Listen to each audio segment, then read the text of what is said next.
Ladies and gentlemen, today we will present what a young group of engineers and designers gave the new car from Tata Motors, the people's car that everyone has been waiting for.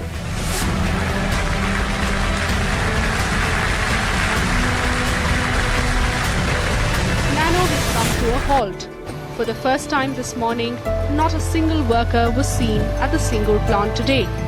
Last evening, protesters tried to block a factory gate to prevent Tata Motors employees from leaving, and then gave a warning asking all workers to stay away from the factory today. The Tatas have clearly had enough. Hello everyone. The Tata Nano, which was launched with great ambition, has become one of the most talked about stories in the automotive industry. When it was announced in 2008, it promised to be a game changer. The world's cheapest car, priced at just 1 lakh rupees. नहीं करो यार बिल्कुल 1 लाख रुपए 1 लाख रुपए में motorcycle मिलती है भाई. It captured global attention and set high expectations for affordable transportation in India. Yet despite this grand vision, the Tata Nano's journey was filled with challenges and unexpected twists. Sales figures didn't meet expectations and various issues led to a dramatic shift in its market presence. But how did it all happen? What were the factors that led to its decline despite its revolutionary promise? And what can businesses learn from the rise and fall of the Tata Nano? If you ever saw a Tata Nano, you would notice that it wasn't a flashy car. It was small, compact, and had a minimalistic design. Though it's kinda cute, but many people don't like it. Anyways, it focused on functionality rather than luxury. Despite this, it managed to generate significant interest among first-time car buyers and middle-class families. And in many cases, potential buyers saw it as an upgrade from two-wheelers. But was the pricing strategy alone enough to drive sustainable success? Ratan Tata, the former chairman of Tata Motors, had a bold vision to create a car accessible to the common people of India. He wanted to provide a safe and affordable alternative to the two-wheelers that dominated the roads. Tata's goal was to design a car that would cost no more than 1 lakh rupees. This aimed to revolutionize the automobile industry and make car ownership a reality for millions of Indians. In an interview, Ratan Tata said, "The idea came from observing families on scooters, maybe the child sandwiched between the mother and father. It was not a car, it was a cause, a vision." The Nano was designed with simplicity and affordability in mind. Tata Motors invested heavily in research and development to create a car that would be both economical and practical for the Indian market. It featured several innovative cost-cutting measures that allowed Tata Motors to keep the price low while still delivering a functional car. The Nano had a very simple and utilitarian design.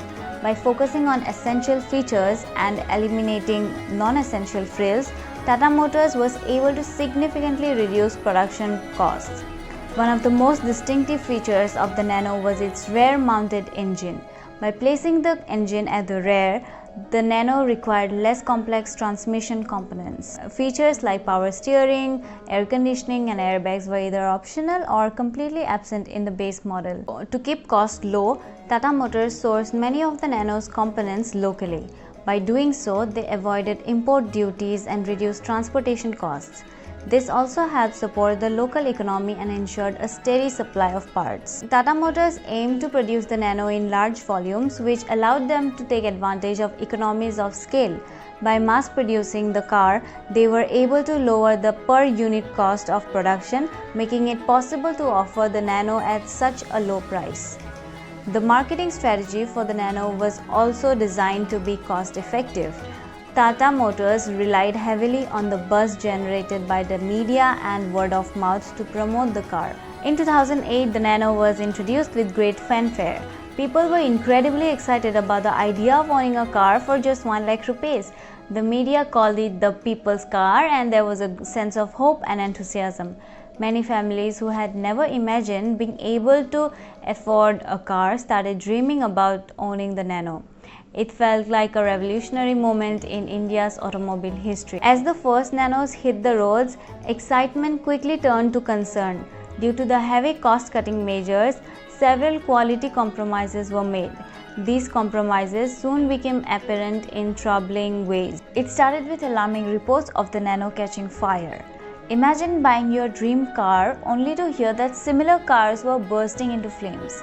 This news was not just shocking, it was terrifying. People began to seriously question the safety of the Nano. To make matters worse, crash test results revealed the car's poor performance in safety scenarios. The Nano, designed to be an affordable and practical vehicle, now seemed like a risky gamble. And you know what? One of the main reasons for the Nano's failure was its image as the world's cheapest car. People often buy cars to showcase their status and wealth, but owning a Nano has the opposite effect. It was perceived as a car for those who couldn't afford anything better, making it an unattractive choice for many potential buyers. This perception led to negative marketing and further tarnished Nano's reputation, as people didn't want to be seen driving what was essentially branded as the most affordable car. It was the whole point of making an affordable car, and that itself backfired. However, the challenges didn't stop at consumer perception and quality issues. Behind the scenes, Tata Motors faced significant production and scaling obstacles that further complicated the Nano's journey. Tata Motors had a grand plan in 2007 to build a factory in Singur, West Bengal, and roll out the revolutionary Tata Nano. This project promised to boost the local economy and address unemployment in the region. The excitement was visible as the first Nanos were expected to hit the roads by October 2008. However, trouble soon started brewing.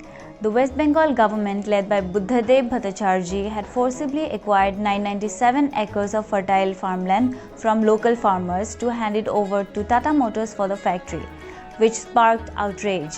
These farmers were unwilling to part with their land, and the opposition party, Trinamool Congress, led by Mamata Banerjee, seized the opportunity to protest. The protests turned violent and the situation became untenable for Tata Motors. By 2008, with the factory almost 85% complete, Tata Motors decided to pull out of Singur. They had invested crores of rupees and the project seemed doomed. During this time, Narendra Modi, the then Chief Minister of Gujarat, extended a welcoming hand to Tata Motors. He offered them a new site in Sanand, Gujarat. Modi's government provided a smooth transition and Tata Motors began setting up a new factory. This move was not without its challenges, as relocating an almost complete factory was a massive and expensive undertaking. By this time, the excitement and hype around the Nano started to fade due to these delays. People grew tired of waiting and their trust in the project began to fade. Despite the initial hype, Nano's sales were disappointing. In the first 2 fiscal years, only about 70,000 units were sold, far below expectations. The Tata Nano was initially priced at around 1 lakh rupees for the basic model, making it the world's cheapest car. However, this basic model had very few features and was seen as lacking in quality and safety. As Tata Motors added more features and safety equipment to make the Nano more competitive, the price increased significantly, reaching around 2.1 lakhs. At this high price point, the Nano was no longer seen as an ultra-affordable people's car and faced stiff competition with other small cars like the Maruti Alto and Hyundai Eon, which offered better value for money. In 2013, Tata Motors repositioned the Nano as a city car for young urban consumers, launching the Nano Gen X campaign. However, this repositioning did not yield the desired results and sales continued to decline. By 2020, Tata Motors stopped production of the Nano, marking the end of an era for the world's cheapest car. But the story of the Tata Nano is not just about a car that didn't quite live up to its expectations. It's also a testament to the vision and perseverance of Ratan Tata, the man who dared to dream big and push the boundaries of what was possible to make a positive impact in people's lives. From Ratan Tata's journey, we can all learn the importance of resilience, the courage to innovate, and the dedication to make a difference in the world. These lessons are valuable not just in business but in our daily lives as well. Thank you so much for watching, and I hope you enjoyed this video, and I'll see you in the next one. Till then, take care and keep learning. Bye-bye.